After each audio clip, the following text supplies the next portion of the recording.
Though, yet of Hamlet, our dear brother's death, the memory be green, and that it us befitted to bear our hearts in grief, and our whole kingdom to be contracted in one brow of woe. Yet, so far hath discretion fought with nature, that we with wisest sorrow think on him, together with remembrance of ourselves. Therefore, our sometime sister, now our queen, the imperial jointress of this warlike state, have we, as per with a defeated joy, taken to wife, nor have we herein barred your better wisdom, which are freely gone with this affair along. For all our thanks.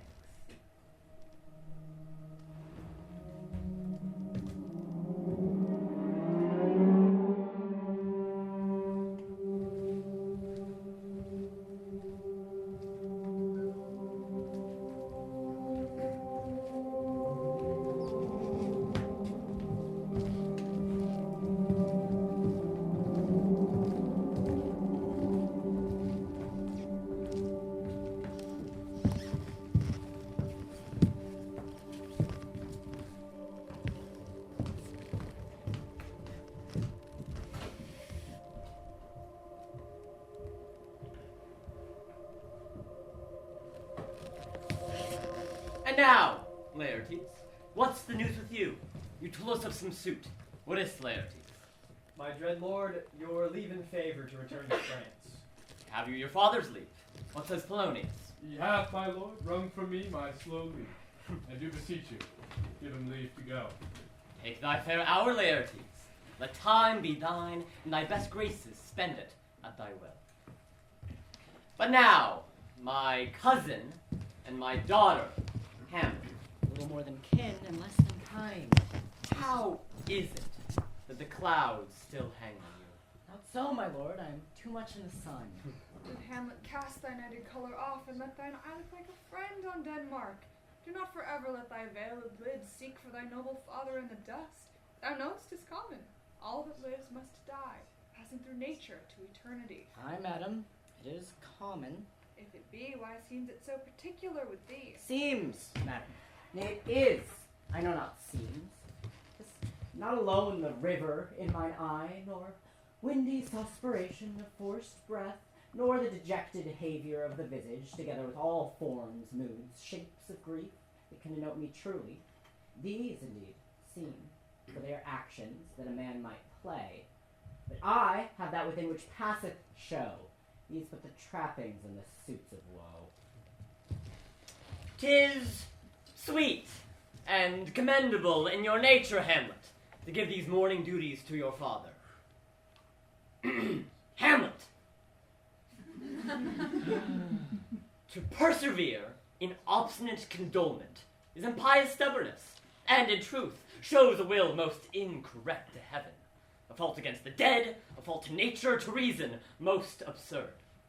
Pray you, cast off this unprevailing woe, and think of us as of a father.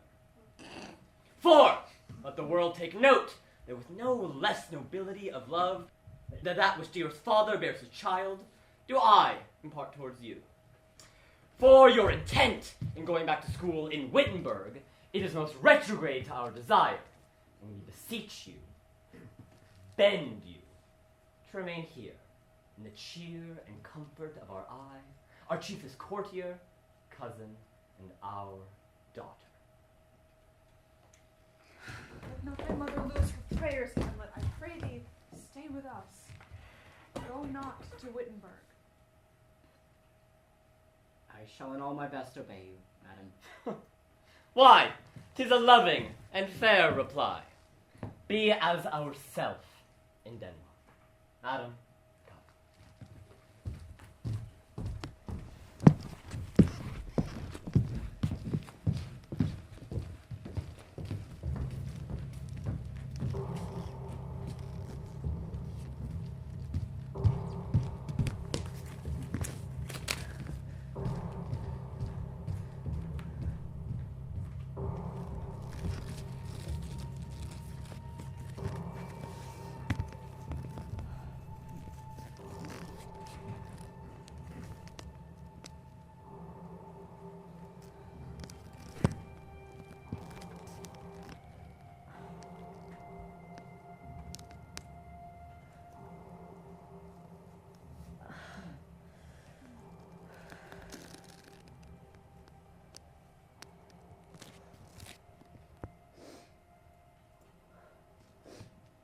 Oh, that this too solid flesh would melt, thaw, and resolve itself into a dew.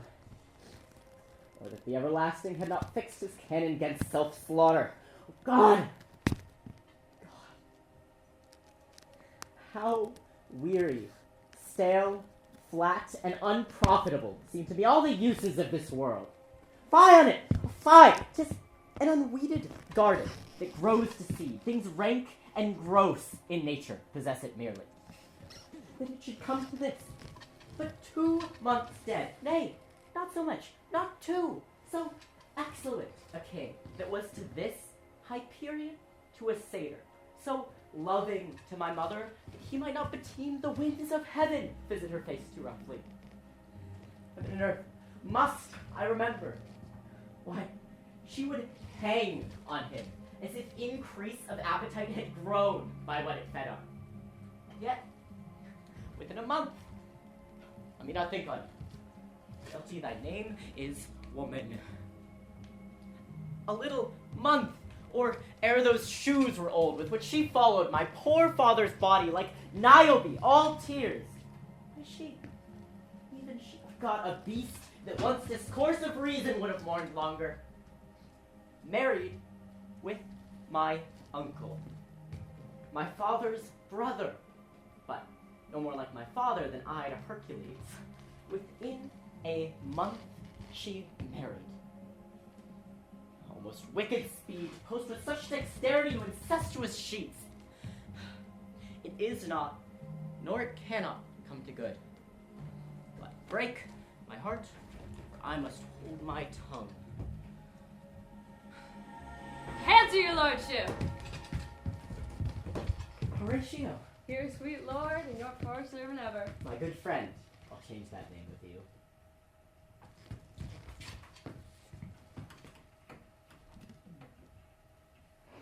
And what in faith make you from Wittenberg? True in disposition, good my lord.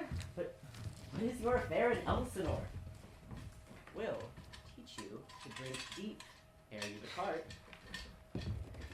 My lord, I came to see your father's funeral. I pray thee, do not mock me, fellow student. I think it was to see my mother's wedding. Indeed, my lord, followed hard upon. Thrift, Horatio. The funeral baked meats did coldly furnish forth the marriage tables. My father! Methinks I see my father. Where, my lord? In my mind's eye, Horatio. I saw him once. He was a goodly king. He was a man. Take him for all in all. I shall not look upon his like again. My lord, I think I saw him yesterday. Saw? Who? My lord, the king, your father. King, my father. In the dead past and middle of the night, him I encountered. A figure like your father appeared before me, and with solemn march went slowly by my eyes. I knew your father. These hands are not more light. Did you not speak to it? My lord, I did, but answer made it none. It is very strange. As I do live, my honored lord, 'tis true. I will watch tonight. Perchance 'twill walk again. I warrant it will. If it assume my noble father's person, I'll speak to it, though hell itself should gape and bid me hold my peace. Horatio, if you have hitherto concealed the sight, let it be tenable in your silence still. So, very well. Betwixt 11 and 12, I'll visit you. My duty to your honor. Your love is mine to you. Farewell.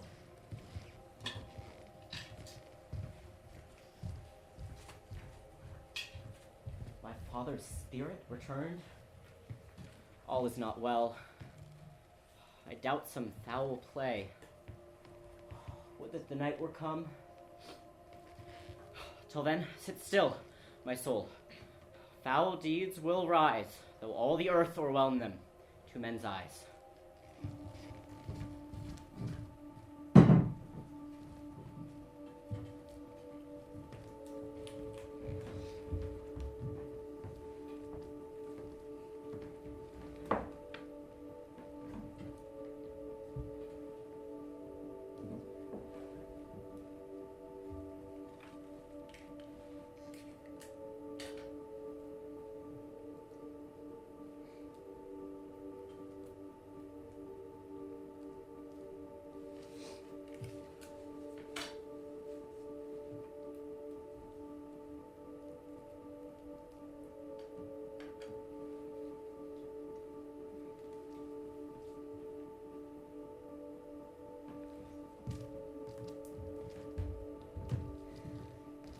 He is dead and gone, lady, he is dead and gone.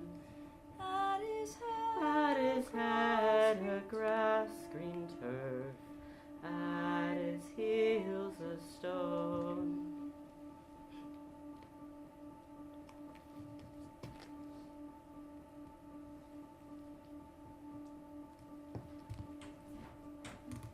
My ship!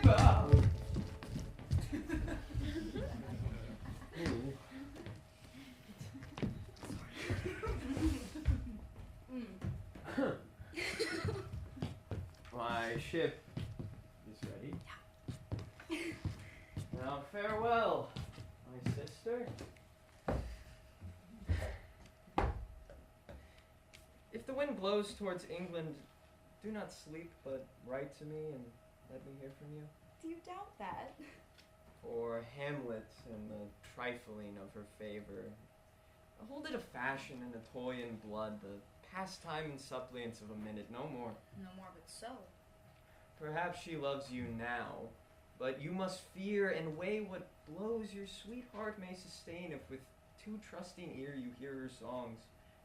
Fear it, Ophelia, fear it! My dear sister. I stay too long. But here our father comes. Yet here, Laertes, aboard, aboard, for shame! The wind sits in the shoulders of your sail, and you are stayed for. Give thy thoughts no tongue, nor any unproportioned thought thereat. Be thou familiar, but by no means vulgar. Give every man thy ear, but few thy voice. Take each man's censure, but reserve thy judgment. This above all. To thine own self be true. And it must follow then, as the night the day. Thou canst not then be false to any man. Farewell, my blessing season this in thee. Most humbly do I take my leave, my lord. The time invites you. Go, your servants tend. Farewell, Ophelia, and remember well what I have said to you.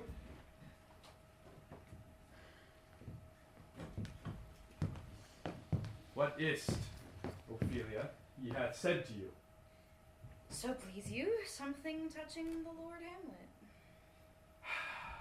Marry, 'tis well bethought.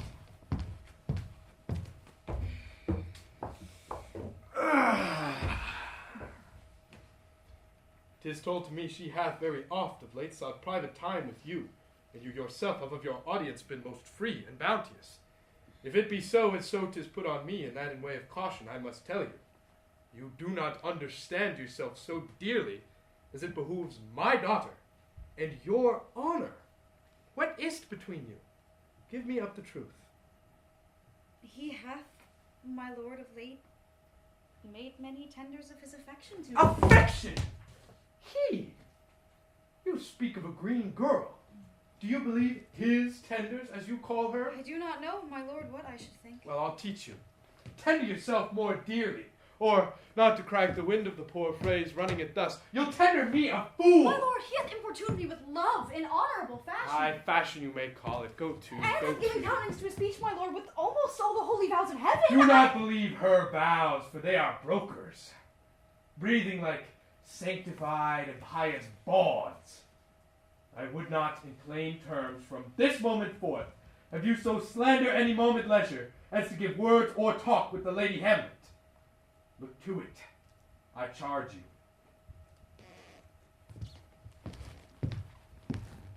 Come your ways! I shall obey, my lord.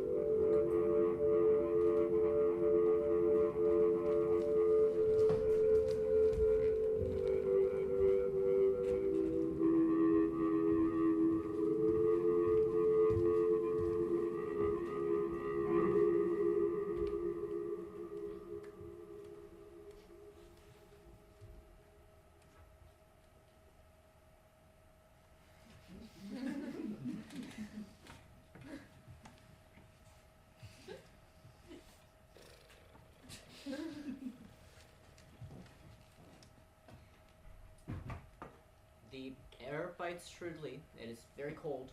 It is an eager and nipping air, my lord. What hour now? I think it lacks of 12. No, it is struck. Indeed, I heard it not. Look, my lord, it comes! Bring with thee airs from heaven or blasts from hell. Be thy intents wicked or charitable. King! Father! Royal day, oh, answer me! Say, why is this? Wherefore? What should we do? It beckons you away with it as if it's some impartment to desire to you alone. Will not speak? Then I will follow it. Do not, my lord. Why? What should be the fear? It waves me forth again. I'll follow it. What if it draws you into madness? It waves me still. Go on. I'll follow thee. You shall not go, my lord. Hold off your hands. I say away. Go on. I'll follow thee. You act as desperate with imagination. Something is rotten in the state of Denmark.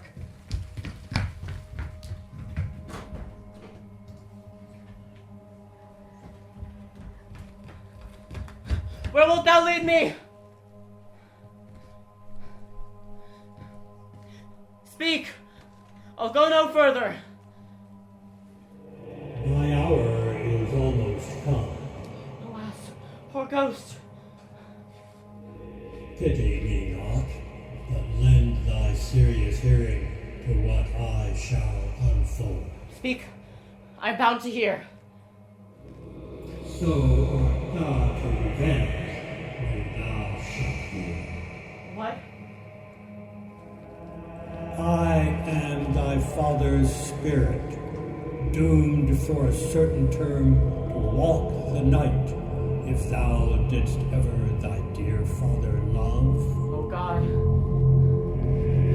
Revenge is foul and most unnatural murder.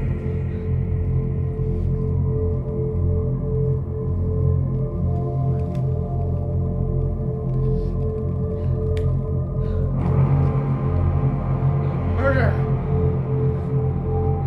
Murder most foul as in the best it is, but this most foul, strange, and unnatural. Haste me to know it, that I, with wings as swift as meditation or the thoughts of love, may sweep to my revenge.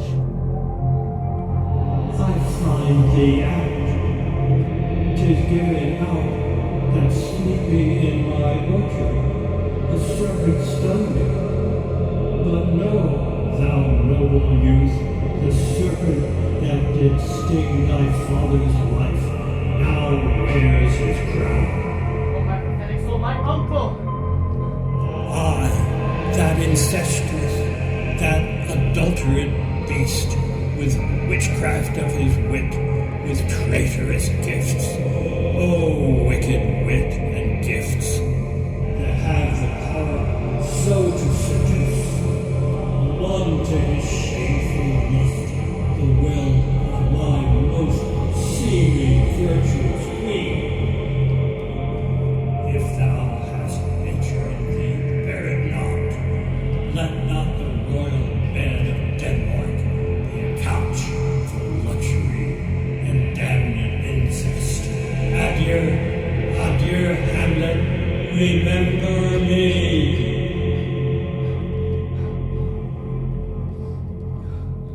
Oh, all you host of heaven. Oh, earth. What else? And shall I couple hell? Fie! Hold. Hold my heart. I knew my sinews grow not instant old, but bear me stiffly up. Remember thee. I, and thou poor ghost, while memory holds a seat in this distracted globe. Remember thee. Yea, from the table of my memory I'll wipe away all trivial fond records, all saws of books, all forms, all pressures past that youth and observation copied there.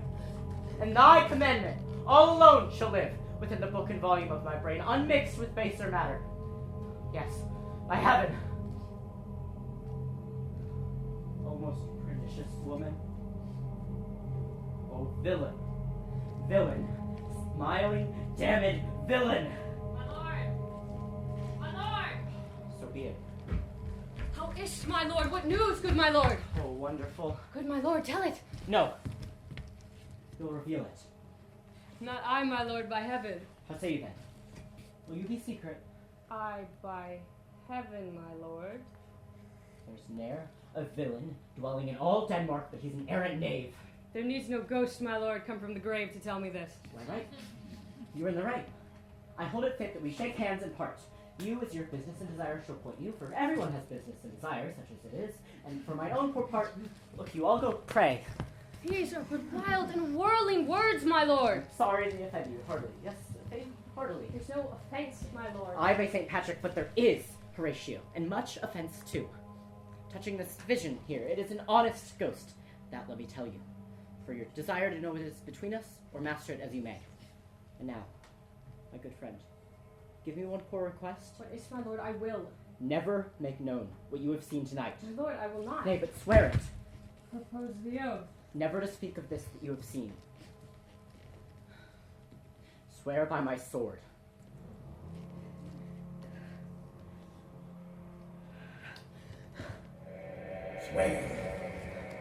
By day and night, this is wondrous strange. And therefore, as a stranger, give it welcome. There are more things in heaven and earth, Horatio, than are dreamt of in your philosophy. Now swear. Swear! Rest, perturbed spirit.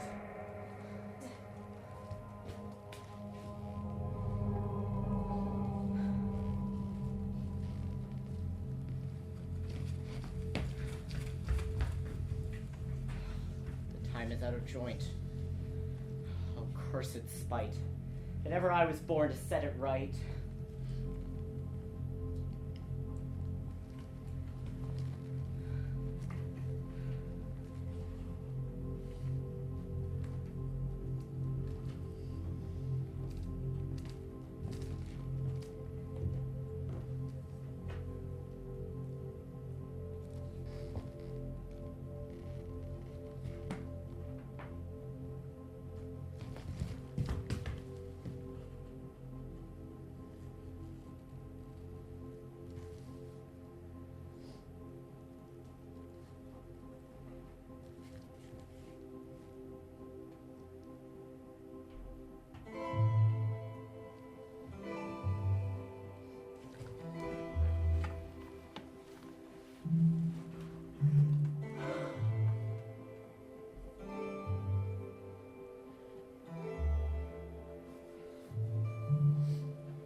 How now, Ophelia?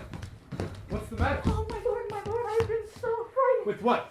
In the name of God. My lord, as I was sitting in my chamber, Lord Hamlet with his doublet all unbraced, pale as his shirt, his knees knocking each other as if they had been loosened out of hell to speak of horrors. He comes before me. Mad for thy love? My lord, I do not know. What said she?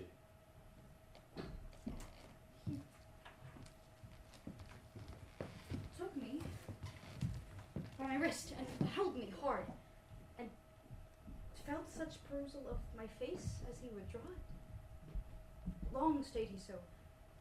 At last, a little shaking of mine arm, he raised a sigh so piteous and profound as it seemed to shatter all his bulk and end his being. That done, he lets me go, and with his head over his shoulder turned, he seems to find his way without his eyes. For out of doors he went without their helps, and to the last bended their light on me. Come, go with me. We will go seek the king. This is the very ecstasy of love that does afflict her nature. I'm sorry. What? Hast thou given her any hard words of late? No, my good lord, but as you did command, I did repel his fetters and denied his access to me. That hath made her mad. Come, you will go find the king. This must be known which being kept close might move more grief to hide than hate to utter love.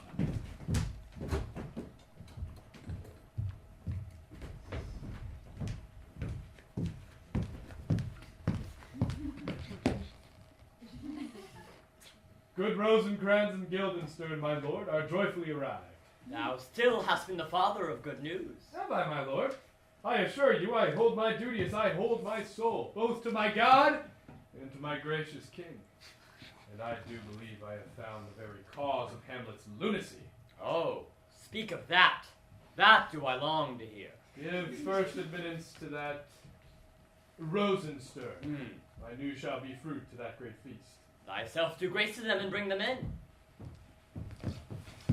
He tells me, my dear Gertrude, he has found the head and source of all your daughter's madness. Doubt it is no other but the maid.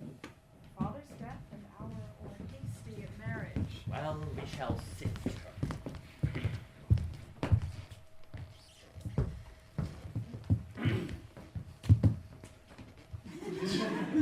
Welcome, dear Rosencrantz and Guildenstern. Moreover, that we much long to see you, the need we have to use you did provoke our hasty sending. Something have you heard of Hamlet's transformation, so call it. Sith nor the exterior nor the inward soul resembles that it was.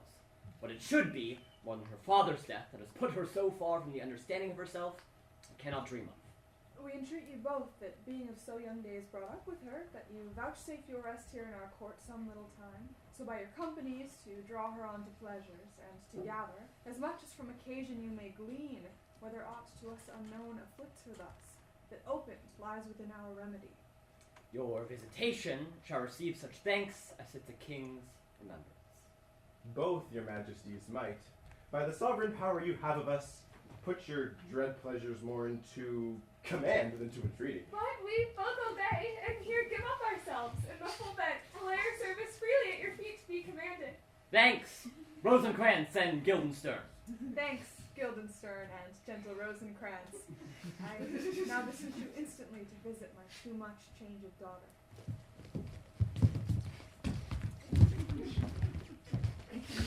Heavens make our presence and our practices pleasant and helpful to her. Aye, amen.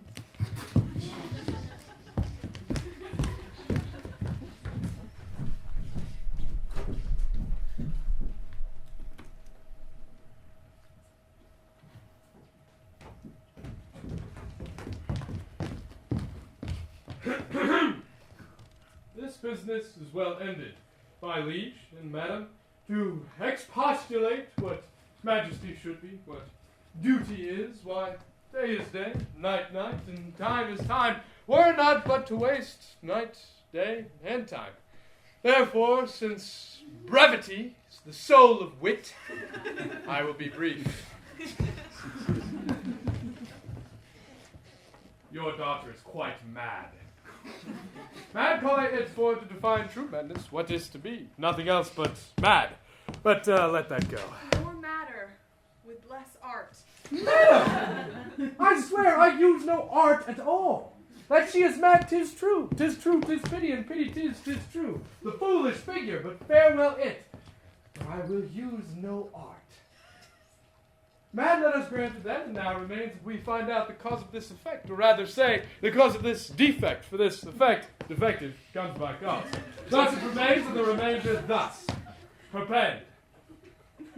I have a daughter too, while she is mine, who, in her duty and obedience, mark, has shown me this. Now gather and surmise.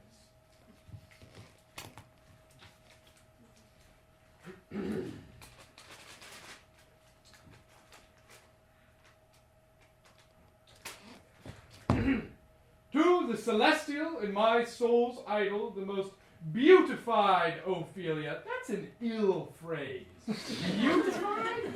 It's a vile phrase, but you shall hear. In her most excellent white bosom, these etc. Came this from Hamlet to her? Good madam, stay a while. I will be faithful.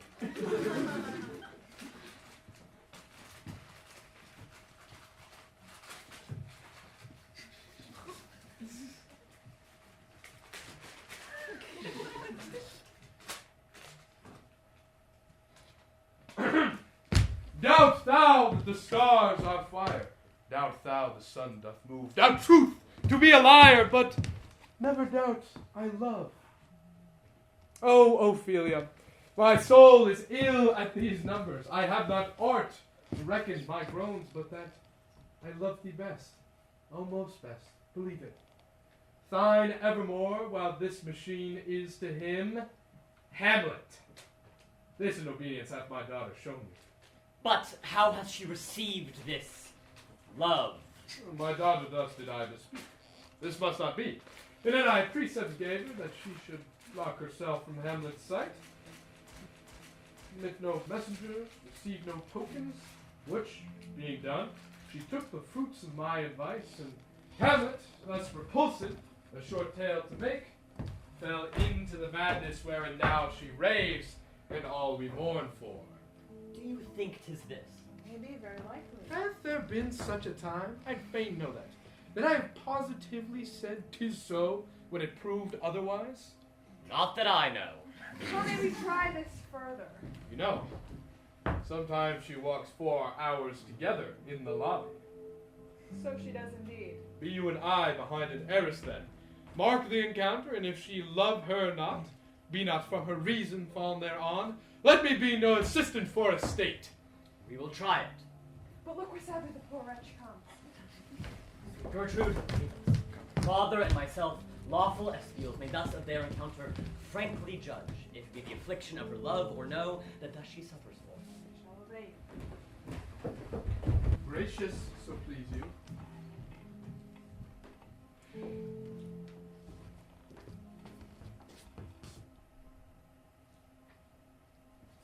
Ophelia, read on this book that show such an exercise may color your loneliness.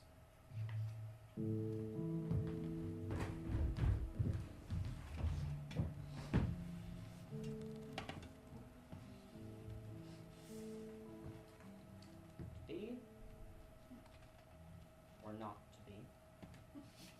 That is the question. Whether it is nobler in the mind to suffer the slings and arrows of outrageous fortune, or to take arms against a sea of troubles, and by opposing, end them. To die. To sleep, no more. And by a sleep to say we end the heartache and the 1,000 natural shocks that flesh is heir to. 'Tis a consummation devoutly to be wished, to die, to sleep, perchance to dream. Aye, there's the rub. For in that sleep of death, what dreams may come when we have shuffled off this mortal coil must give us pause. There's the respect that makes calamity of so long life. For who would bear the whips and scorns of time, the oppressor's wrong, the proud man's contumely, the pangs of despised love, the law's delay, the insolence of office, and the spurns that patient merit of the unworthy takes, when he himself might his quietus make with a bare bodkin?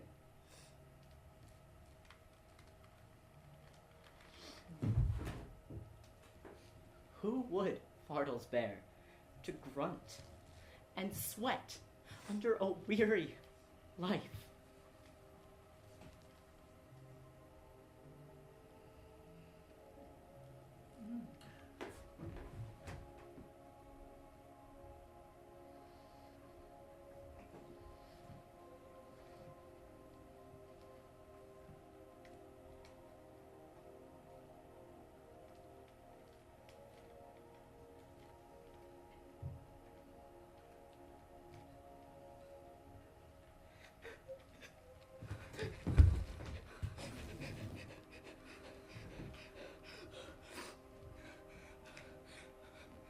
The dread of something after death. The undiscovered country from whose bourne no traveler returns puzzles the will and makes us rather bear those ills we have than fly to others that we know not of. Thus, conscience does make cowards of us all. We lose the name of action. It's off to you now. The fair Ophelia, nymph in thy orisons be all my sins remembered. My lady, I have remembrances of yours that I have longed to redeliver. I pray you now, receive them. No, not I. I never give you aught. My honored lady, you know well you... With them, words of so sweet breath composed has made the things more rich. A perfume lost. Take these again. There, my lady!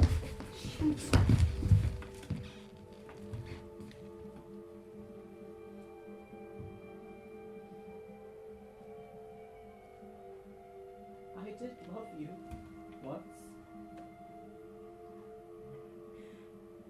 Why, my honored lady, you made me believe so. You should not have believed me, I loved you not. Was the more deceived. Get thee to a nunnery. Wouldst thou be a breeder of sinners? I am myself indifferent honest, but yet I could accuse me of such things if it were better my mother had not borne me. What should such fellows as I do, crawling between earth and heaven? We are errant knaves all, believe none of us. Go thy ways to a nunnery. Where's your father? Home, my lady? Let the doors be shut on him, that he may play the fool nowhere but in his own home. Farewell. God has given you one face, and you make yourself another. Go to, I'll no more in it. If it made me mad, I say we will have no more marriages. Those that are married already, all but one shall live. The rest keep as they are. To a nunnery. Go!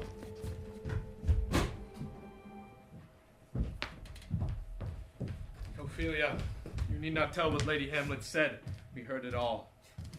Love, her affections do not that way tend, nor what she spake, though it lacked form a little, was not like madness. No, there's something in her soul, or which her melancholy sits on brood. Something it may be, my lord. Content you a while. I will myself go feel her. Let me work and try her every way. Ah, here she comes, and I do beseech you both away. Up.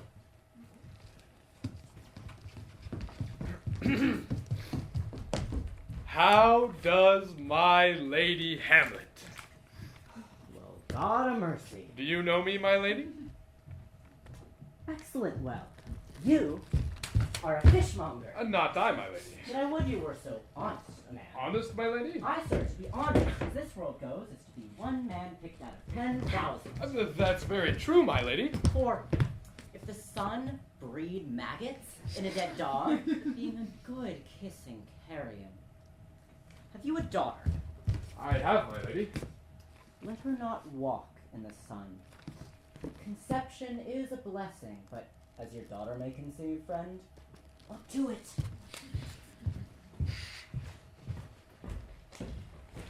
Still harping on my daughter, yet she knew me not at first. She said I was a fishmonger. She is gone. Far gone. What do you read, my lady? Words. Oh, words. Words. What is the matter, my lady? Between who? I mean the matter that you read, my lady. Slanders, sir. The satirical rogue says here that old men have gray beards. Their faces are wrinkled, their eyes purging thick amber and plum tree gum, and that they have a plentiful lack of wit, together with most weak hands. All which, sir, though I most powerfully and potently believe, yet I hold it not honesty to have it thus set down. For yourself, sir, shall grow old as I am, if, like a crab, you could go backwards.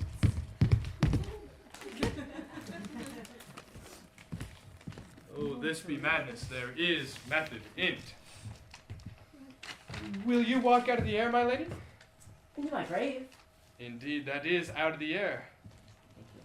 how pregnant sometimes her replies are. A happiness that often madness hits on, yet reason and sanity could not so prosperously be delivered of. My lady, I will most humbly take my leave of you. You cannot, sir, take from me anything that I will more willingly part with all. Except my life. Except my life. Except my life. Fare you well, my lady.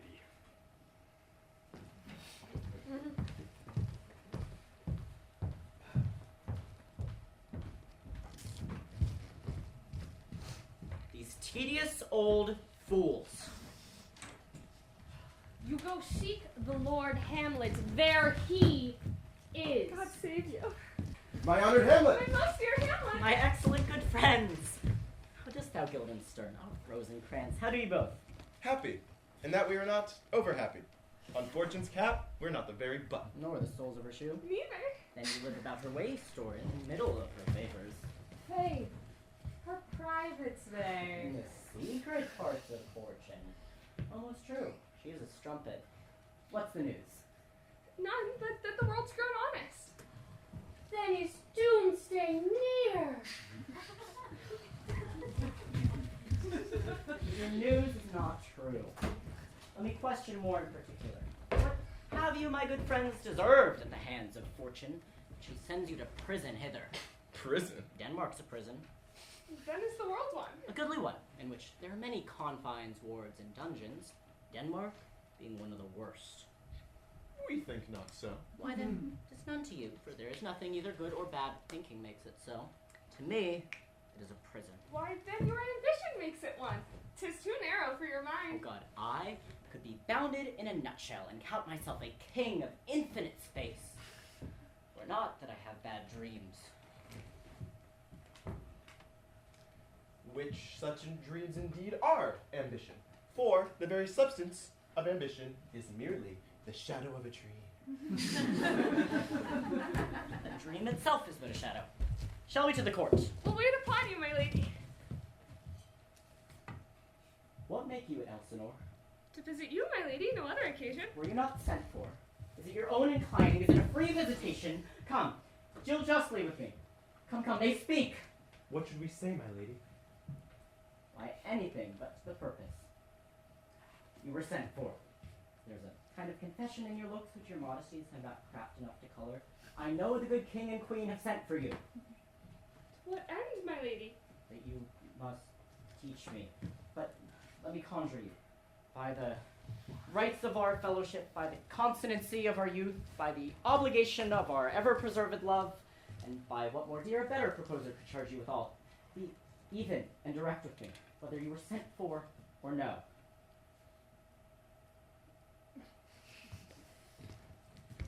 What say you?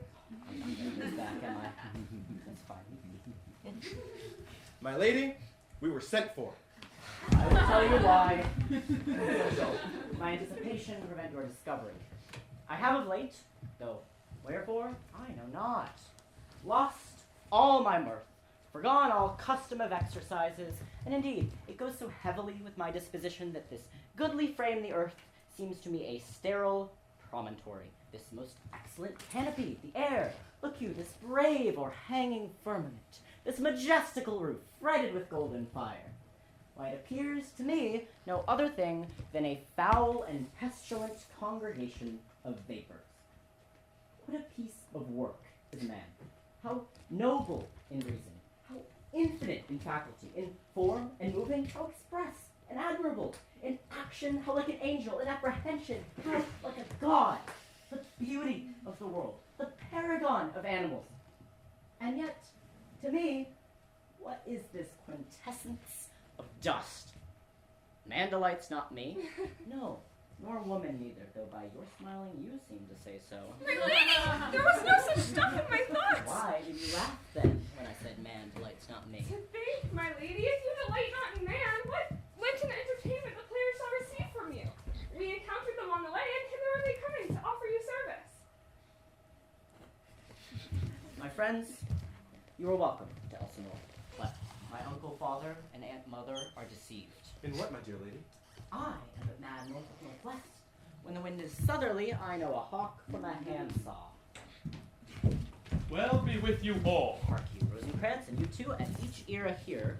That great baby you see there is not yet out of his swaddling clouds. Happily, he's a second time come to them, for they say an old man is twice a child. He comes to tell me of the players. Mark it. My lady, I have news to share with you. My lady, I have news to share with you.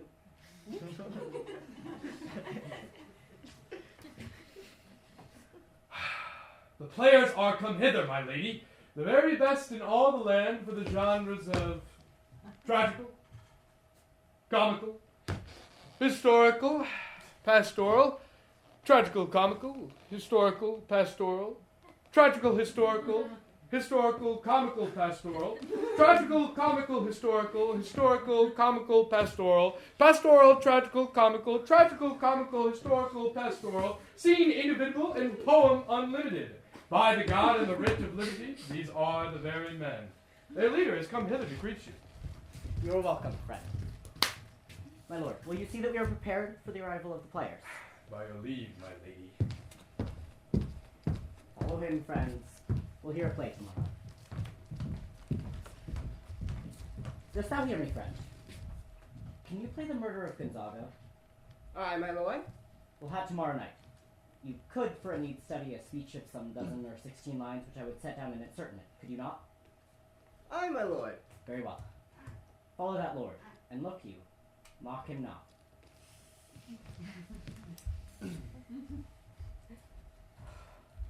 Now I'm alone.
And I say nothing.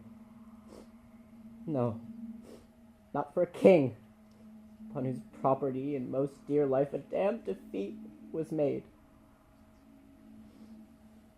Am I a coward? Who calls me villain? Bloody, bawdy villain. Remorseless, treacherous, lecherous, kindless villain. Vengeance!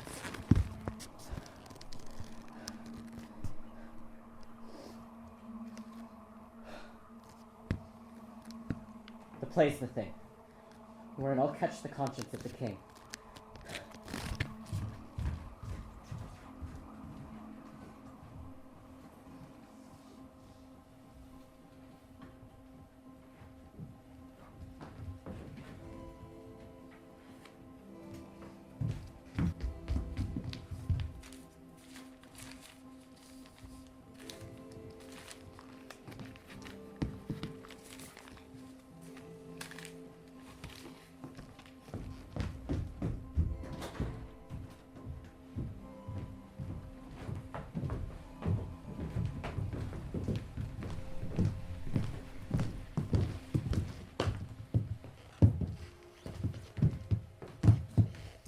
Can you, by no drift of circumstance, get from Hamlet why she puts on this confusion, grading so harshly all her days of quiet with turbulent and dangerous lunacy?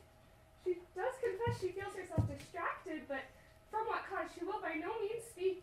Nor do we find her forward to be questioned, but with a crafty madness keeps aloof, and we would bring her unto some confession of her true state. Did she receive you well? Most like a gentlewoman. But with much forcing of her disposition. Did you essay her to any pastime? Madam, it so fell out that certain players we were on the way. Of these we told her, and there did seem a kind of joy in her to hear of it. They are about the court, and as I think they have already ordered this knight to play before her. 'Tis most true, and she beseeched me to entreat your majesties to hear and see the matter. With all my heart, and it doth much content me to hear her so inclined. Good friends, give her further edge and drive her purpose onto these delights.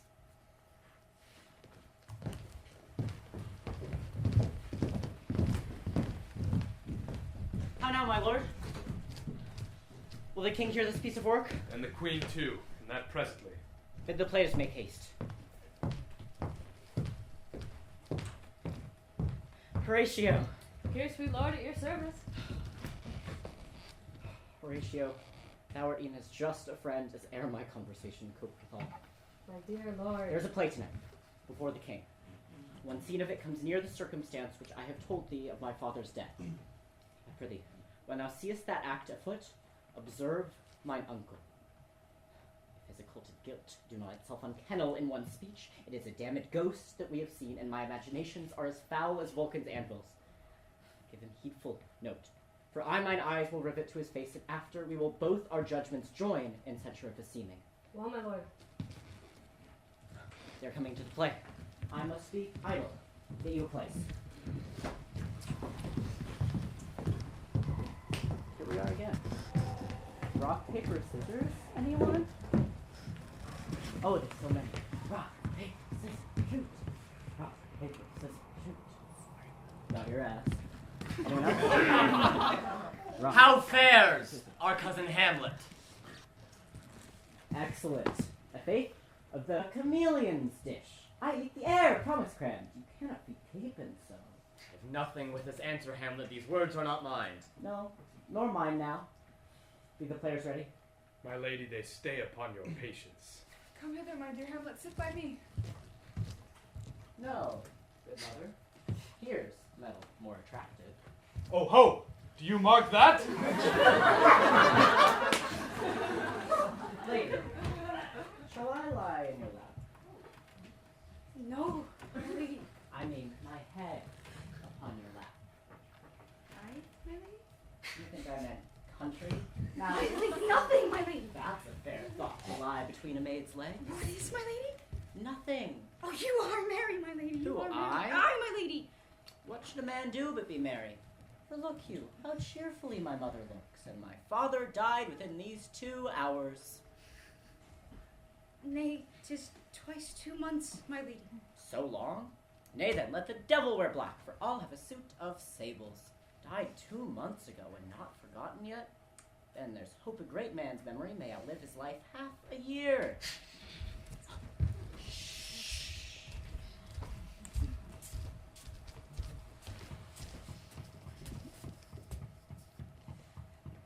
For us and for our tragedy. Here, stooping to your clemency, we beg your hearing, patient. Is this a prologue or the inscription on a ring? It is brief, my lady. As woman's love.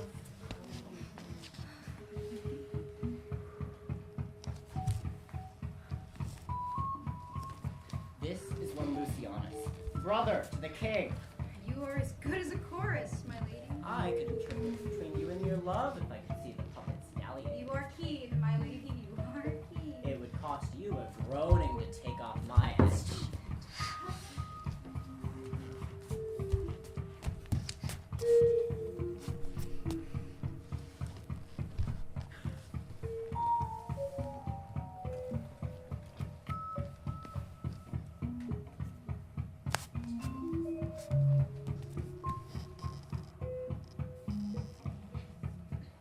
Begin, murderer. Pox, leave thy damnable faces and begin. Come, the croaking raven doth bellow for revenge.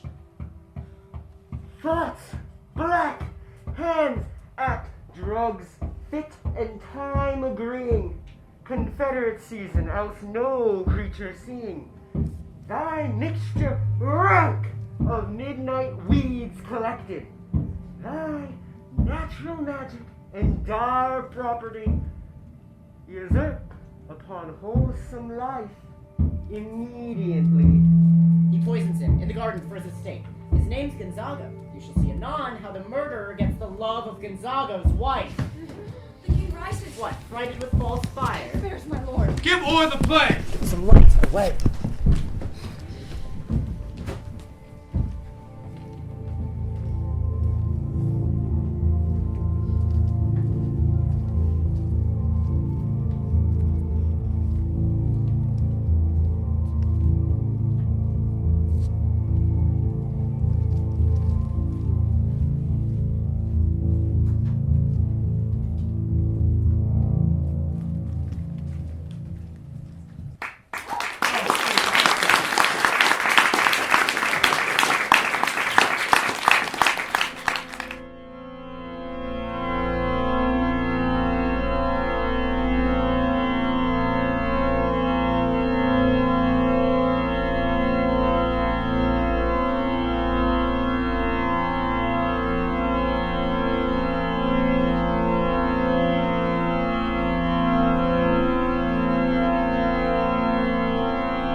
Oh, good Horatio. I'll take the ghost word for 1,000 pounds. It's proceed. Very well, my lord. Upon the talk of the I poisoning. did very well note him. Good, my lady. Vouchsafe me a word with you. Sir, a whole history. The king, madam, Aye, sir. What of it? is in his retirement marvelous distempered. Drink, sir. No, my lady, rather with choler. The queen, your mother, in most great affliction of spirit, hath sent me to you. Your behavior hath struck her into amazement and admiration. O wonderful son that can so astonish a mother. But is there no sequel to the heels of this mother's admiration? In part. She desires to speak with you in her chamber. Ere you go to bed. She shall obey, were she 10 times all over. Have you any further trade with us?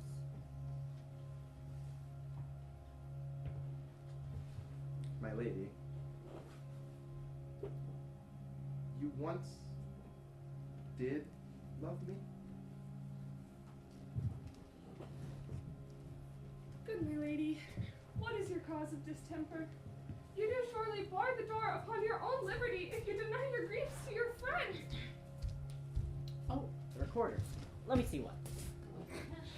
to withdraw with you. Why do you go about to recover the wind of me as if you would drive me into a toil? Oh, my lady, if my duty be too bold, my love is too unmannerly. I do not well understand that. Will you play upon this pipe? My lady, I cannot. I pray you. Believe me, I cannot. I do beseech you. I know not touch it, my lady. This is easy as lying. Govern these messages with your fingers and thumb. Give it breath with your mouth, and it will discourse most eloquent music. Look you, these are the stops.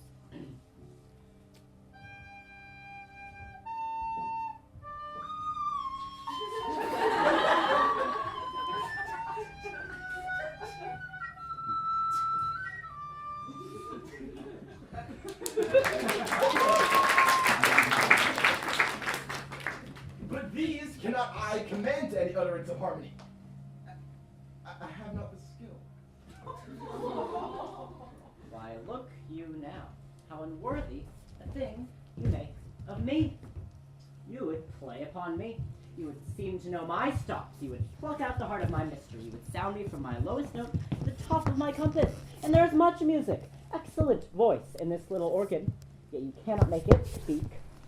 Splud, do you think I am easier to be played on than a pipe? Call me what instrument you will, though you can fret me, yet you cannot play upon me.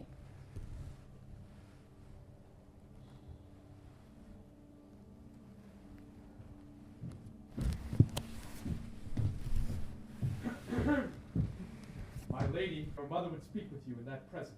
I will come by and by. I will say so. By and by is easily said. Leave me, friends.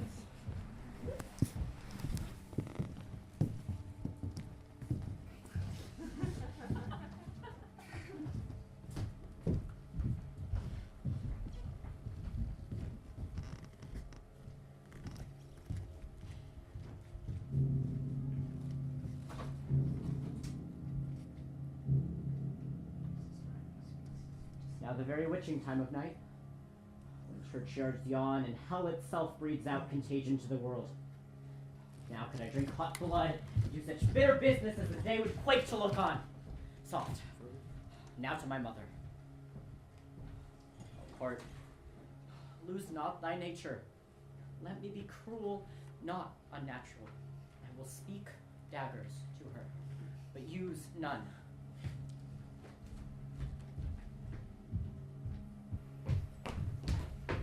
She's going to her mother's closet.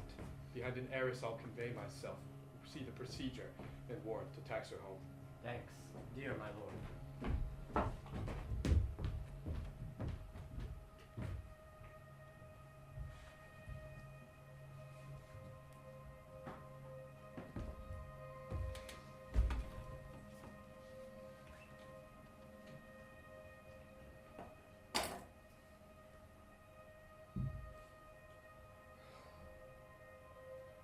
My offense is rank. Smells to heaven. It hath the primal eldest curse upon it. A brother's murder. Pray, can I not? Though inclination be as sharp as will, my stronger guilt defeats my strong intent, and like a man to double business bound, I stand and pause where I should first begin, and both neglect. What if this cursed hand were thicker than itself with brother's blood? My fault is past. But oh, what form of prayer can serve my turn? Forgive me, my foul murder. That cannot be. Since I am still possessed of those effects for which I did the murder. My crown, my own ambition, and my queen. May one be pardoned and retain the offense? Try what repentance can. Or can it not? Yet, what can it when one cannot repent? Oh, wretched state. Oh, bosom black as death.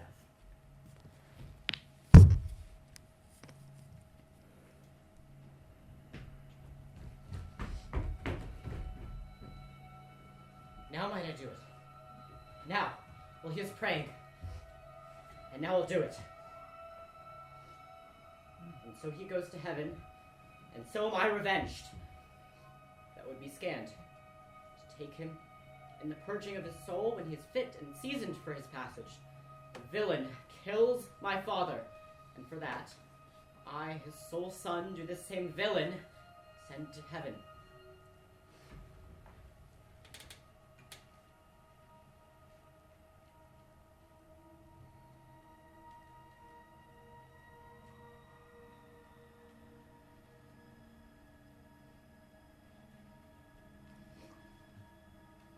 No. Up, sword. And know thou a more horrid hint, when he is drunk, asleep, or in his rage, or in the incestuous pleasure of his bed, then trip him, that his heels may kick at heaven, but that his soul may be as damned and black as hell, whereto it goes.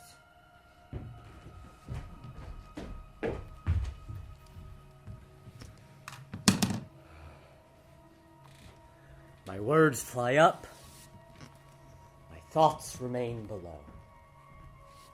Words without thought, never to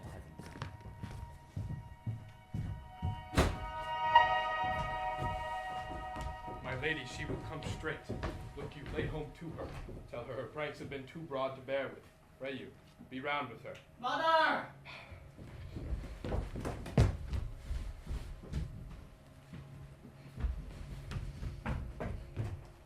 Daughter, thou hast thy father much offended. Mother, you have my father much offended. Come, you answer with an idle tongue. Go, go, you question with a wicked tongue. Now, daughter. What's the matter now? Thou forgot me. No, by the cross, not so. You are the queen, your husband's brother's wife, and, when it were not so, you are my mother. Nay, then, I'll set those to you that can speak. Come, come and sit you down. You shall not budge. You go not till I set you up a glass where you may see the inmost part of you. Thou do! Thou will not murder me. Hamlet, stop! Help! Help! Help! How now, a rat! Dead for a ducat, dead! What hast thou done? Nay, I know not. Is it the king? What a rash and bloody deed is this? A bloody deed almost as bad, good mother, as kill a king and marry with his brother. Kill the king? I lead. 'Twas my word.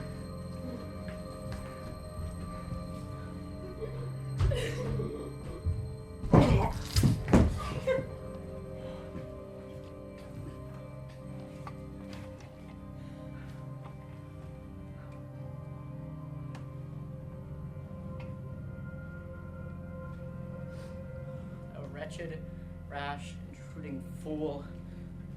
Farewell. I took thee for thy better. Take thy fortune. Thou find'st to be too busy is some danger. Leave wringing of your hands, peace, sit you down! And let me wring your heart. Look, upon this picture, and on this, the counterfeit presentment of two brothers. See what a grace was seated on this brow? Hyperion's curls, the front of Jove himself, an eye like Mars, threaten and command. And a combination and a form indeed where every god did seem to set his seal to give the world assurance of a man. Look you, have you eyes? Hamlet, speak no more. Nay, but to live in the rank sweat of an enseamed bed, stewed in corruption, honeying and making love over the nasty These sty. words like daggers enter in my ears. No more, sweet Hamlet. Here is your husband, a murderer and a villain, a vice of kings, a cutpurse of the empire and the rule, that from a shelf the precious diadem stole and put it in his pocket. A king of shreds and patches.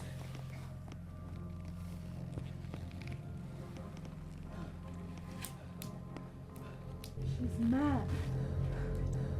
Do you not come your tardy son to chide? That lapsed in time and passion lets go by the important.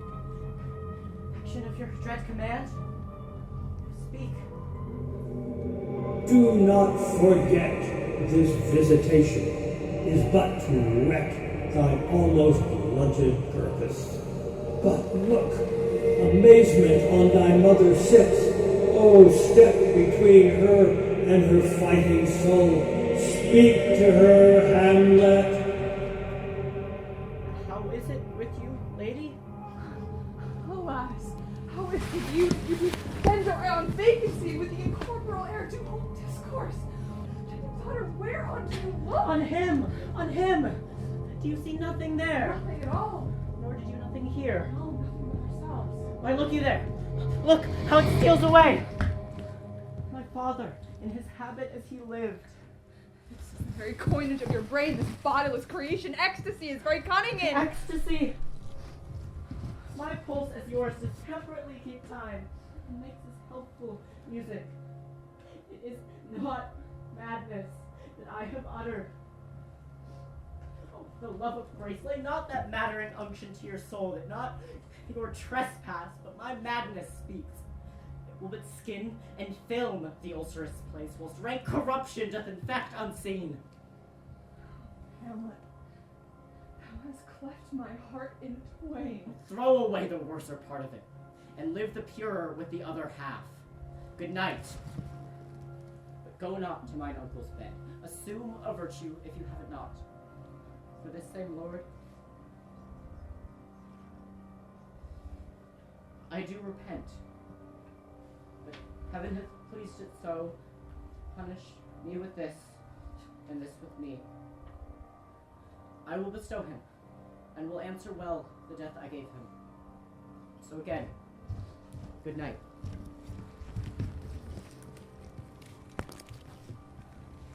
I must be cruel only to be kind.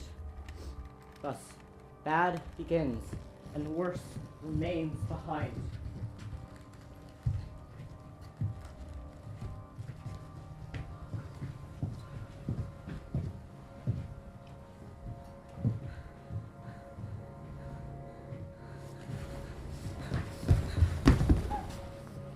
Matter in these eyes, these profound heaves. You must translate this fitly understanding. Where is your daughter? My good lord, what I have seen tonight. What? Gertrude, how does Hamlet? Mad is the sea and wind when both contend which is the mightier. In her lawless fit behind the adversaries when we stir, lifts out her pistol, cries out, a rat, a rat. And in this brainish apprehension kills the unseen good old man.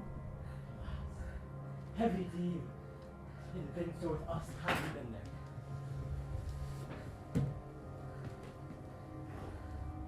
How shall this bloody deed be answered? It will be laid to us, whose providence should have kept short, restrained, and out of haunt this mad young girl. But so much was our love, we would not understand what was most fit. But, like the owner of a foul disease, to keep it from divulging, let it feed even on the pith of life. Where is she gone? Draw apart the body she hath killed, or whom her very madness, like some ore among a mineral of metal's base, shews itself pure. She weeps for what is done. Come.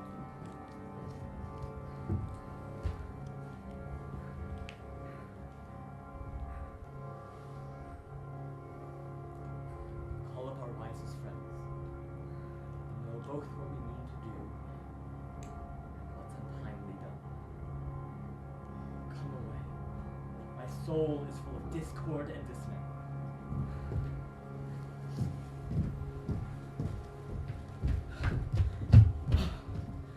Safely stowed. Hamlet! Lady Hamlet! What noise? Who calls on Hamlet? Oh, here they come. What have you done, my lady, with the dead body? Compounded it with dust, whereto 'tis kin. Tell us where 'tis that we may take it thence and bear it to the chapel. Do not believe it, Believe what? that I can keep your counsel and not mine own. Besides, to be demanded of a sponge, what replication should be made by the son of a king? Take you me for a sponge, my lady? I, one that soaks up the king's countenance, his rewards, his authorities. When he needs what you have gleaned, it is but squeezing you, and sponge, you shall be dry again. I understand you not, my lady. I'm glad of it. A knavish speech sleeps in a foolish ear. You know, they may be sponges, but their brains aren't. Guildenstern's giving Scrub Daddy. Any ideas on Rosencrantz? Good, my lady. You must tell us where the dead body is and go with us to the king. The body is with the king, but the king is not with the body.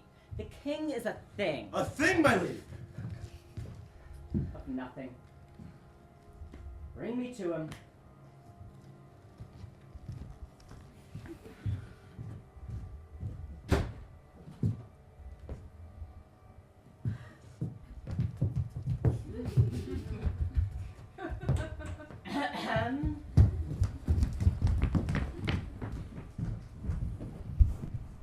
I'm sent to seek her and to find the body.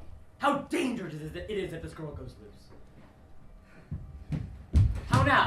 What has befallen? Where the dead body is bestowed, my lord, we cannot get from her. Where is she? Without guardians, know your pleasure. Bring her before us. Oh, Guildenstern, bring in my lady. Now, Hamlet. Polonius. At supper. Supper. Where?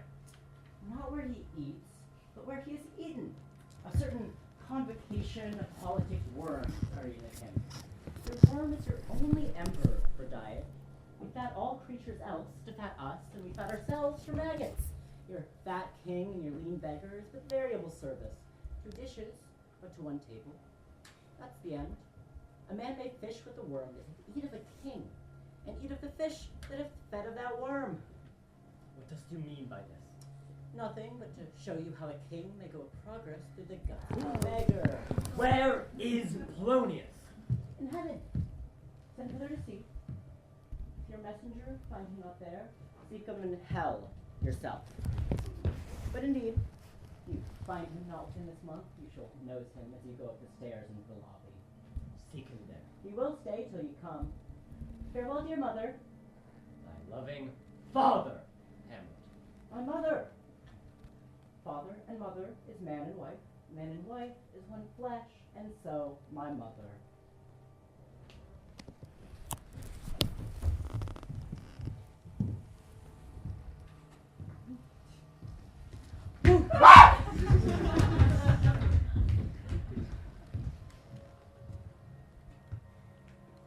How all occasions do inform against me and spur my dull revenge.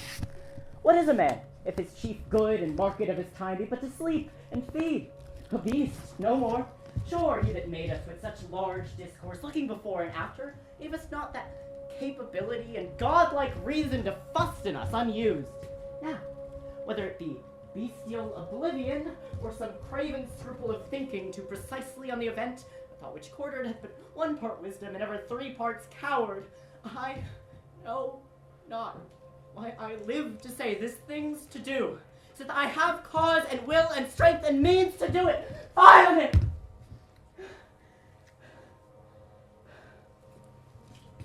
How stand I, then, that have a father killed, a mother stained, excitements of my reason and my blood, and let all sleep?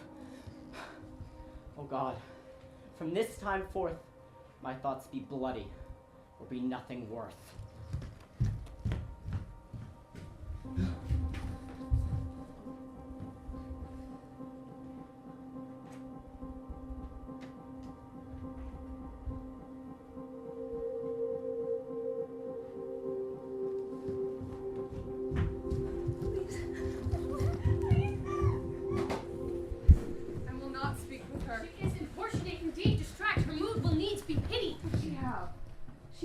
Of her father, says she hears there's tricks in the world, and hems speaks things in half doubt that carry but half sense. Her speech is nothing,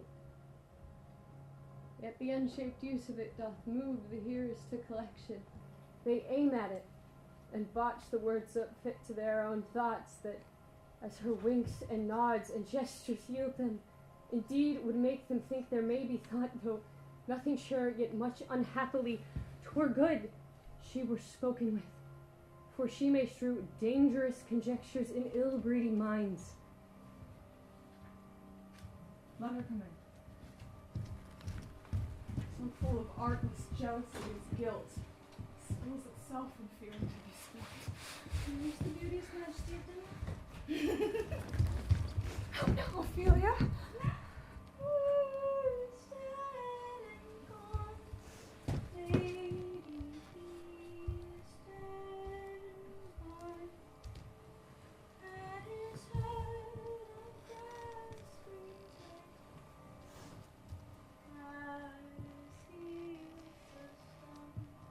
Alas, sweet lady, what imports Pray this you, song?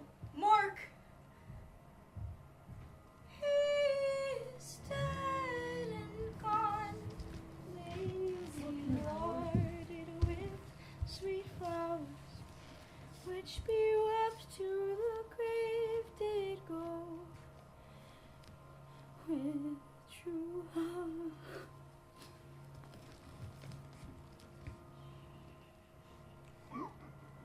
How do you, pretty lady? Well, God heal you. They say the owl was a baker's daughter. Lord, we know what we are, but not what we may be. God be at your table. Conceit upon her father. Pray you, let's have no words of this.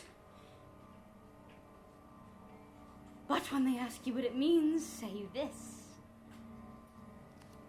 Then up he rose and donned his clothes and ducked the chamber door.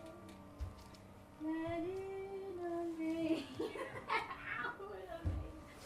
never departed more. How long has she been thus? I hope all will be well. We must be patient.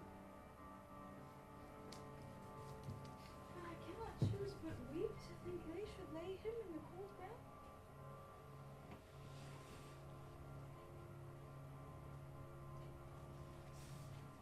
My brother shall know of it.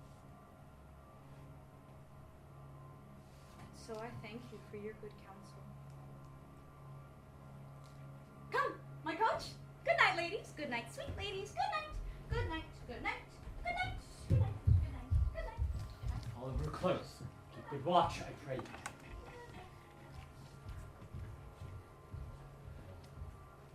This is the poison of deep grief. It springs all from her father's death. Oh, Gertrude, Gertrude. When sorrows come, they cannot single spies, but in battalion. First your daughter mad, Polonius slain. Now Ophelia divided from herself and her fair judgment. O thou vile king! Give me my father! Calmly, good Laertes. What is the cause, Laertes, that thy rebellion looks so giant? Stand aside, Gertrude. Speak, man. Where is my father? Dead. But not by him. How came he dead? I'll not be juggled with. Let come what comes, only I'll be revenged most thoroughly for my father. Why? You speak like a good child and a true gentleman. No, I am guiltless of your father's death, Laertes. I am sensible in grief for it. The Lady Hamlet did dispatch your father. She, in her madness, was taken from my person, and Oh no. What noise is that?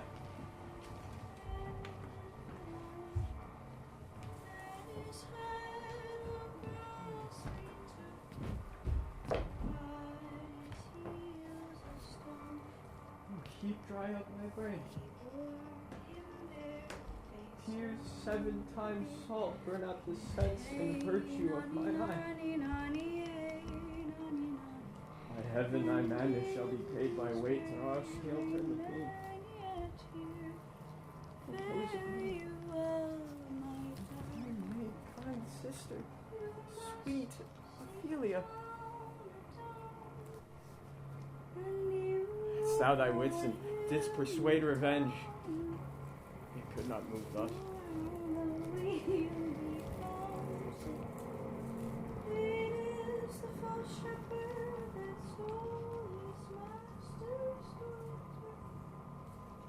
This nothing's more than matter.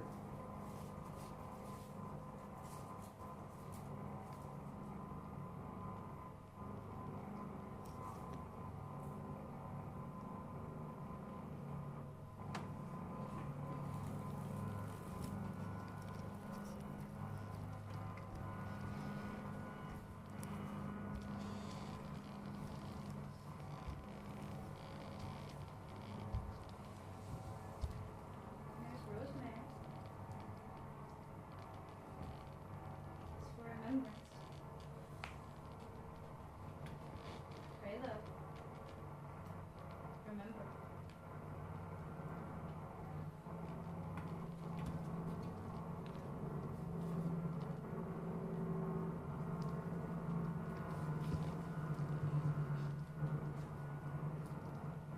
There's Pansies.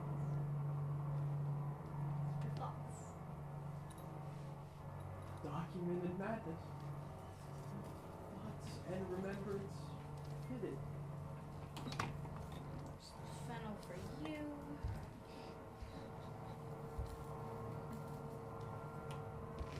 There's root for you.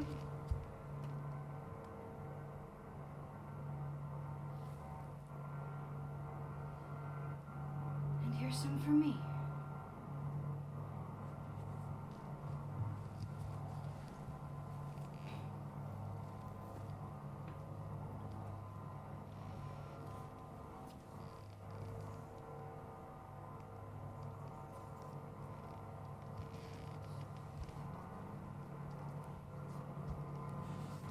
There's Violet.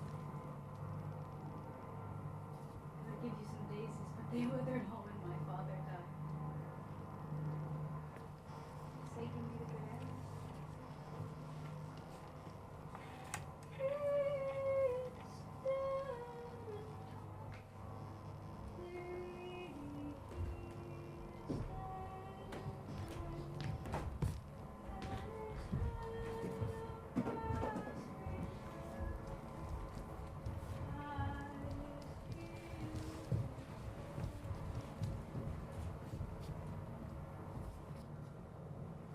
You see this?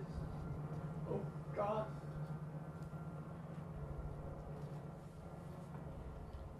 Laertes, was your father dear to you? Or are you like the painting of a sorrow, a face without a heart? Why ask you this? Good Laertes, what would you undertake to show yourself your father's son, indeed, more than in words? Cut her throat in the church. No place, indeed, should murder sanctuarize. Revenge should have no bounds. But, good Laertes, will you do this? Bring you in both together to try with her a round of fencing. To sure Hamlet, knowing of your excellence, will eagerly accept this match. And, when you meet with her in a pass of practice, you may choose a sword unblunted and swiftly requite her for your father.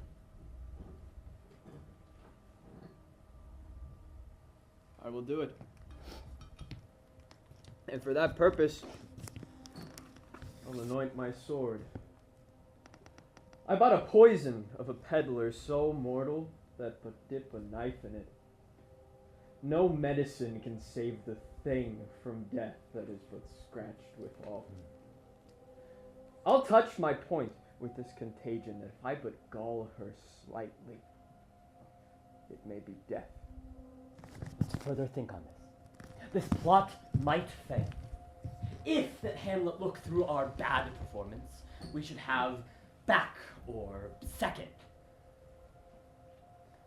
I have it. when in your motion you are hot and dry as make your bouts more violent to that end, and that she calls for drink. I'll make for her a chalice of poison. I'll drop a pill filled with powder of the most potent poison into her drink, where on but sipping, if she by chance escaped your venom stuck, her purpose may hold there. Come now, sweet queen. One woe does tread upon another's heels, so fast they follow. Your sister's drowned, Laertes. Drown. Where? There is a willow, grows aslant a brook.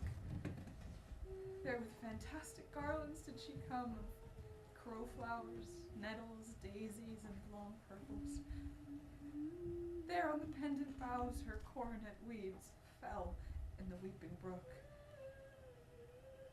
Her clothes spread wide and mermaid-like while they bore her up. Each time she chanted snatches of old tunes as one incapable of her own distress, or like a creature native and endued unto that element. But long it could not be, till that her garments, heavy with their drink, pulled the poor wretch from her melodious lay to muddy death.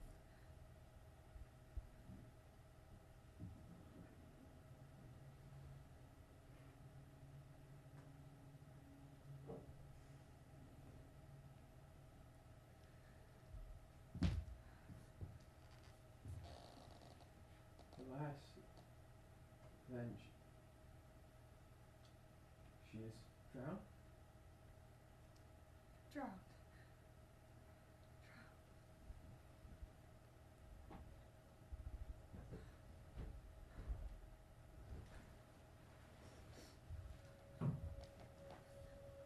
Too much of water hast thou, poor Ophelia? Therefore I forbid my tears. Adieu. I have a speech of fire, fain would blaze, but this folly doubts it.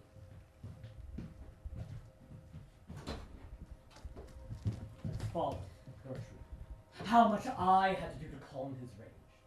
Now for your eyes, this will get it start again. Therefore, let's follow.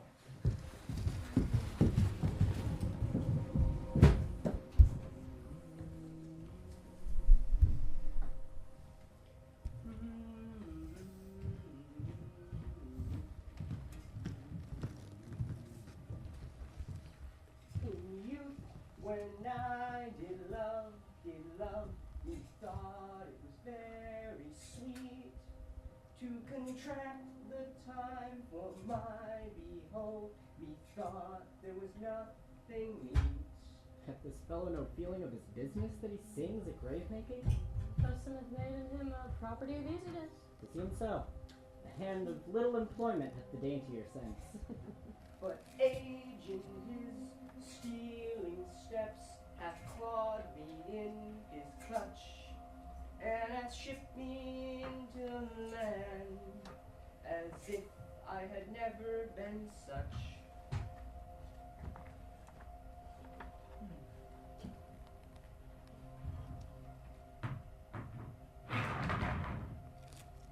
Gold had a tongue in it, and could sing once. It might be the pate of a politician, which this ass now overreaches. One that would circumvent God, might it not? It might, my lord. A pickaxe and a spade, for the crown. Hamlet, I don't A want it. pit Do not give that to me. and God. be made Don't for you such dare. a guest is meet. You did it anyway.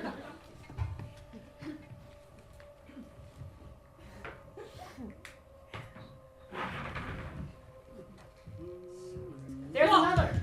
I may not that be the the skull of a lawyer. Why does he suffer this rude knave now to knock him about the sconce with a dirty shovel, and will not tell him of his action of battery? I will speak to this fellow. Whose grave's this, sirrah? Mine, sir. A pit of play for two we made, for such a guest is meet. I think it be thine indeed, for thou liest in it. You lie on it, sir. Therefore, 'tis not yours. For my part, I do not lie in it. Yet 'tis mine. Thou dost lie in it, to be in it, and say 'tis thine. 'Tis for the dead, not for the quick, therefore thou liest. 'Tis a quick lie. 'Twill away gain from me to you. What man dost thou dig it for? For no man, sir. What woman, then? None neither. Who is to be buried in it? One that was a woman, sir. But, rest her soul, she's dead now. And she will be buried in Christian burial. Though she sought, by drowning, her own salvation. How can this be unless she drowned herself in her own defense? 'Tis found so. Do you think 'tis so?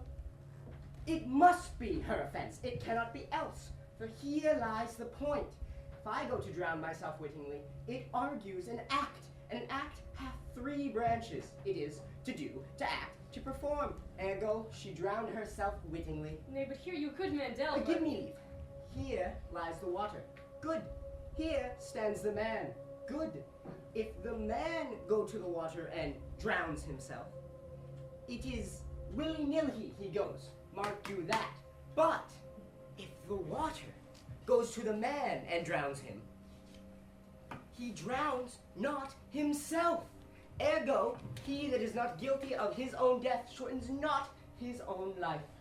What is this law? Ah, marry it is. Though, to hath the truth on it, if this had not been a gentlewoman, she should have been buried out o' Christian burial. How long hast thou been a grave maker? Of all the days in the year. I came to it that day that young Hamlet was born, she that is mad. How came he mad? Very strangely, they say. How strangely? In faith, ends with losing her wits. Upon what ground? Why, here in Denmark. How long will a man lie in the earth ere he rot? In faith, if he not be rotten before he goes, he should last you some 4, 5 year. Ah, here's another skull now. This skull has lain in the earth 9 years. Whose was it? A Orson's mad fellows it was. Whose do you think it was? Nay, I know not. This same skull, sir. A pestilence upon him for a mad rogue. He once poured a flagon of Rhenish on my head. This same skull, sir, is a Yorick skull, the king's jester. This. And that? Let me see.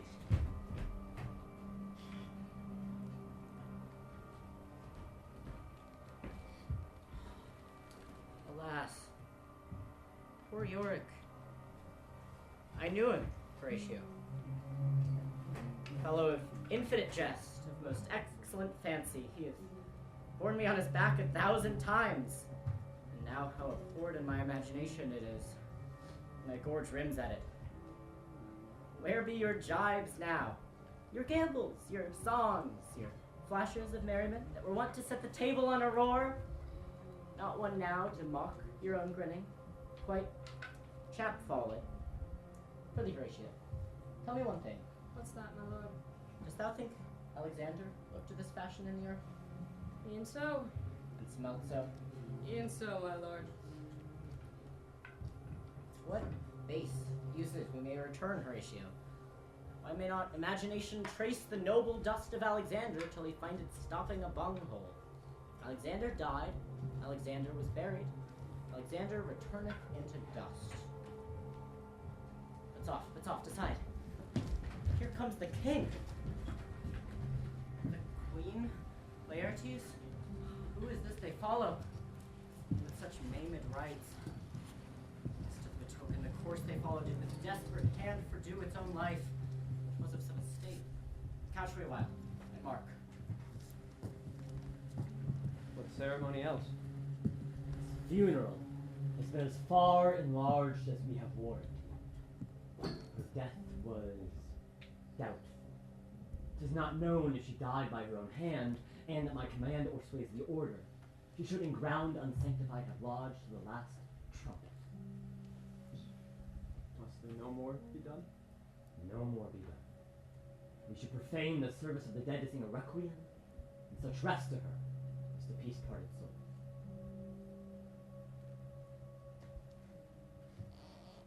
I hear the earth. From her fair and unpolluted flesh, a violet spring. What's the fair Ophelia? It's a sweet farewell. Treble woe. Oh, 10 times treble on the cursed head whose wicked deed thy most ingenious sense deprived thee of. Hold off her grave a while. What is he whose grief bears such an emphasis? Whose phrase of sorrow conjures the wandering stars and makes them stand like wonder-wounded hearers? This is I, Hamlet the Dane. This is mere madness. After a while, we'll work on her. Alone as patient as the female Dublin, that her golden couplets are disclosed, her silence will be true language. Come, show me what they'll do. With weep, with fight, with fast, with tear thyself. I'll do it. What? Dost thou come here to whine? Be buried quick with her, and so will I. The devil take thy soul! I loved Ophelia!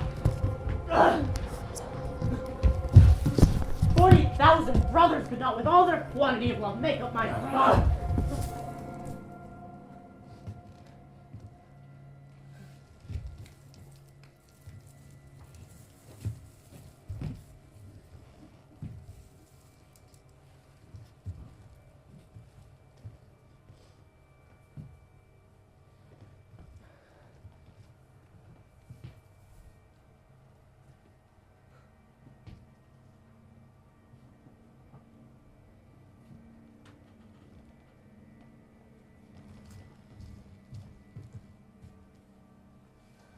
Hear you, sir. What is the reason that you use me thus? I loved you ever. But it is no matter. Let Hercules himself do what he may. The cat will mew and dog will have his day.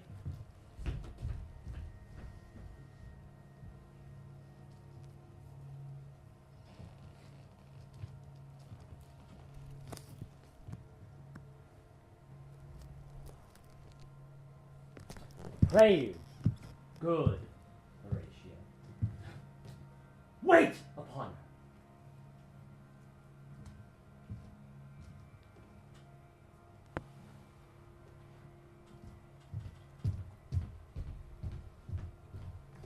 Strengthen your patience in our last night's speech.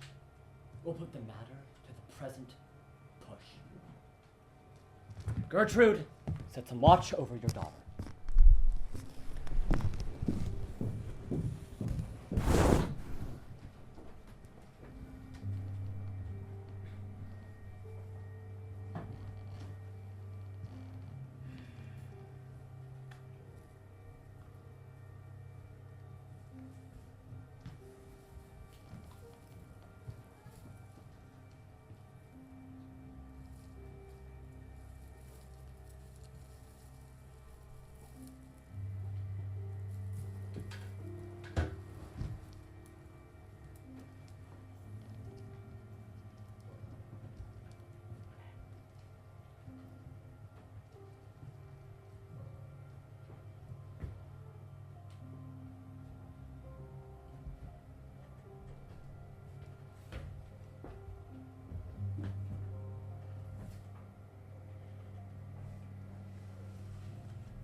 Sweet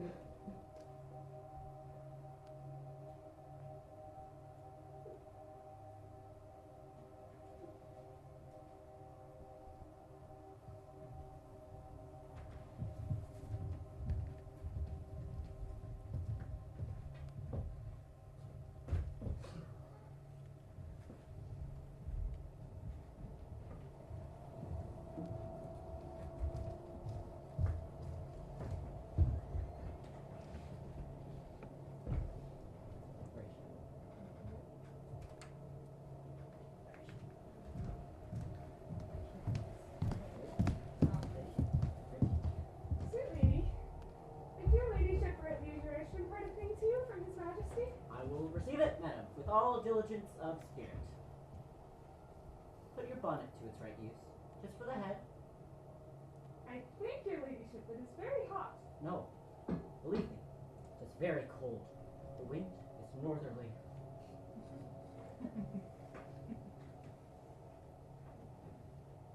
It is indifferent cold, my lady. Indeed. But yet, methinks it's very sultry and hot for my complexion. Exceedingly, my lady. It is very sultry. As for I cannot tell how. But, my lady, the king hath laid that in a dozen fencing passes between yourself and Laertes, he shall not exceed you 3 hits. It would come to immediate trial if your ladyship would vouchsafe the answer. How if I answer no? I mean, my lady, the opposition of your person in a bout of fencing? Madam, let the foils be brought, the gentleman willing, and the king hold his purpose. I will win for him if I can. If not, I will gain nothing more than my shame and the odd hits. Shall I redeliver you, Iansa? To this effect, madam, after what flourish your nature will. I commend my duty to your ladyship. Yours. You will lose this wager, my lord. I do not think so. Since he went to France, I've been in continual practice. I will win at the odds. Nay, good my It lord. is but foolery, as would perhaps trouble a woman. If your mind dislike anything, obey it. I will forestall their repair and say you are not hit. Not a whit. We defy augury. There's a special providence in the fall of the sparrow. If it be now, 'tis not to come. If it be not to come, it will be now. If it be not now, yet it will come. The readiness is all. Since no man has aught of what he leaves, what is it to leave early?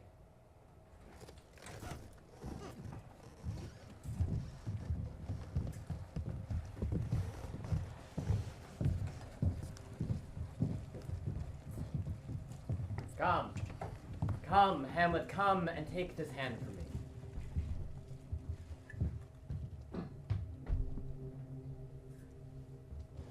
Come, give us the foils. Come, one for me. I'll be your foil, Laertes. In mine ignorance, your skill shall, like a star in the darkest night, stick fiery off indeed. You mock me, madam. No, by this hand. Give them the foils, young Guildenstern. Daughter Hamlet, you know the wager. Very well, my lord. Your grace hath laid the odds on the weaker side. I do not fear it. I have seen you both. But since he is bettered, we have therefore odds. This one's too heavy. Let me see another. This likes me well. If that Hamlet give the first or second hit, or quit and answer the third exchange, the king shall drink the Hamlet's better breath. And in the cup, pearl shall he dissolve, richer than that which 4 successive kings in Denmark's crown have worn. Come, begin. You, the judges, bear a wary eye.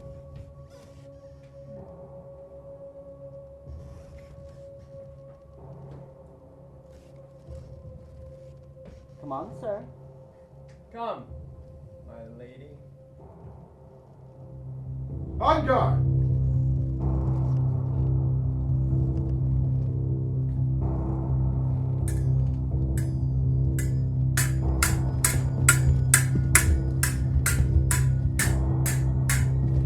One. No. Judgment. A hit's a very palpable hit. fucking bullshit call. Judges. Well, again. Stay. Hamlet, Pearl, die. Here's to thy health.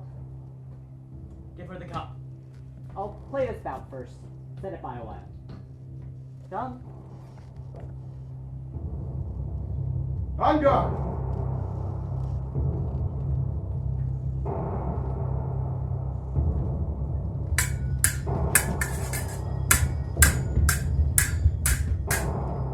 Another hit? What say you? A touch, I do confess. Oh, my daughter shall win. Queen, carouse us to thy fortune, Hamlet. Good madam. Gertrude, do not drink. I dare not drink yet, madam. By and by. Come, let me mark thy face. My lord, I'll hit her now. I do not think.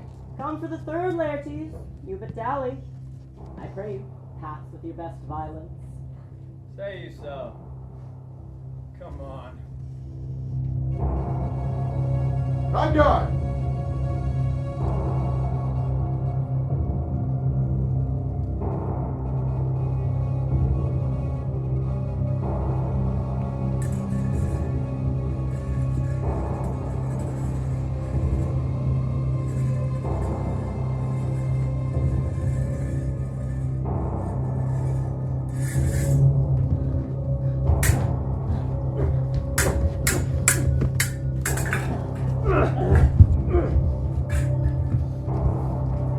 Either way.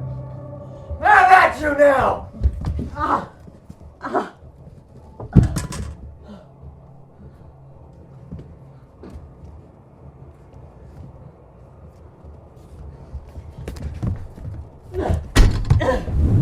They bleed on both sides, but it's my lord. Oh, Miss Laertes.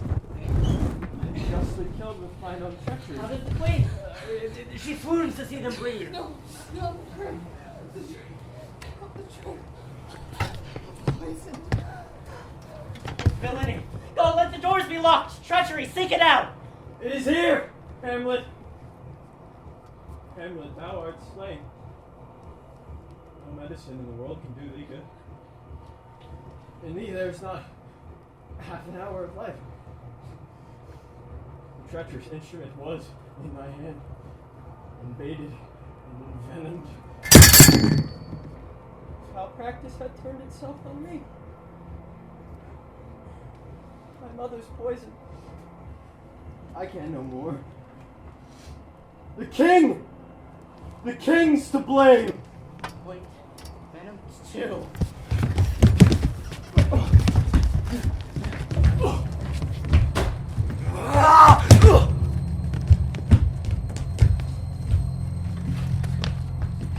Here, thou incestuous, murderous damned Dane, drink off this potion. Is thy union here? Follow my mother. He is justly served. Is the poison tempered by himself?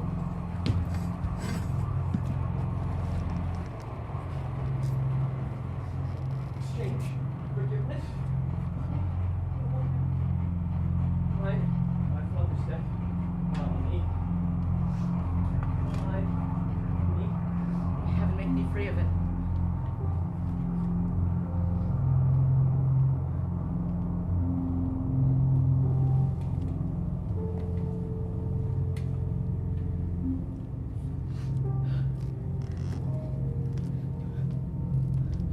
Follow thee. Horatio, I am dead. Oh, wretched me.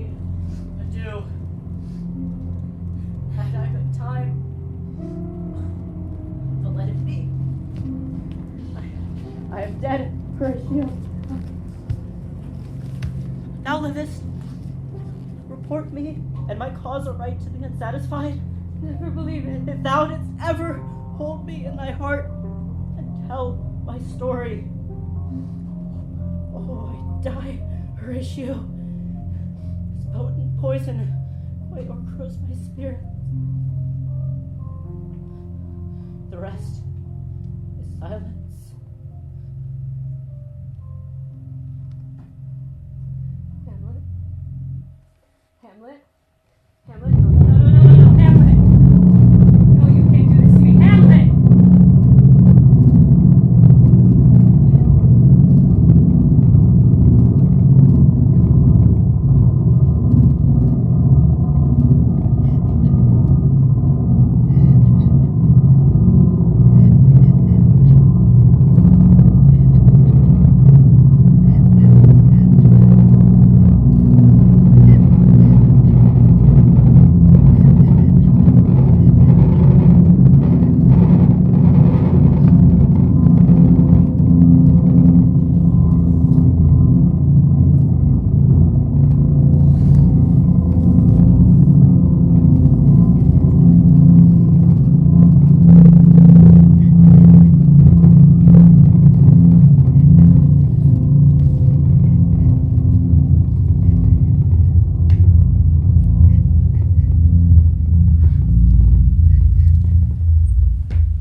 Hamlet?